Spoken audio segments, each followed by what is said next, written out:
Good afternoon, ladies and gentlemen. In my part of presentation, I will specifically talk about lapdog operation. In this operation, the Royal Air Force was tasked to attack Stanley airfield base, and of course to accomplish this mission, the Royal Air Force had to face many challenges. One of the major challenges was the distance from the closest friendly air base from Ascension Island to itself to Falklands, or specifically to Stanley airfield. And it was 3,900 miles, and round trip it was 8,000 miles. So, another major problem in that time, major challenge the Royal Air Forces were facing was the available assets and aircraft they had. They had in that time Vulcans, and Vulcans was already in service more than 20 years. So it was very old technology, and it was not adequate for this specific type of operation and mission. So they had to re-establish some capabilities in this aircraft Vulcans. The first capability they were supposed to change was, initially this aircraft was designed for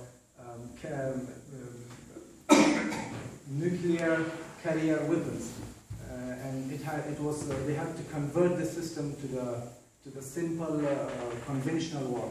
And the second system they had to change was air-to-air refueling system. And of course, the pilots were not trained for this specific type of fueling system. So they need training, and also at the same time, thanks to the professional and flexible Royal Air Force, that in very less time, more or less than 2 weeks, they changed the entire system, and also they trained their pilots in order to, they have to know how to refuel their aircrafts in the plane, and they needed 11 Vector tankers.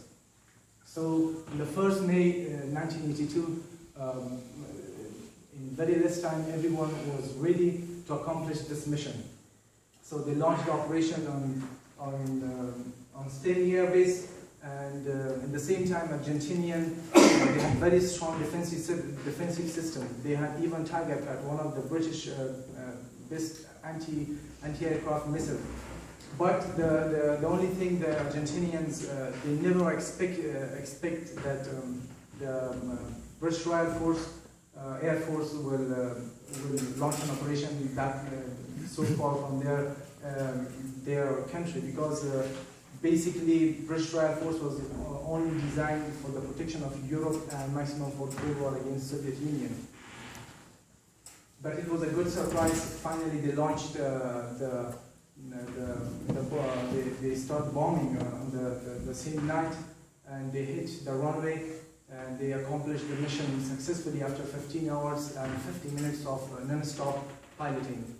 And at the end, this was not only a message to not only a tactical achievement, but also a strong message to the people of Argentina that British Royal Air Force anytime can hit any city, anywhere inside Argentina, or specifically on the Falklands. With this, I'm at the end of my presentation. I will continue with the rest of the presentation. Thank you. Good afternoon.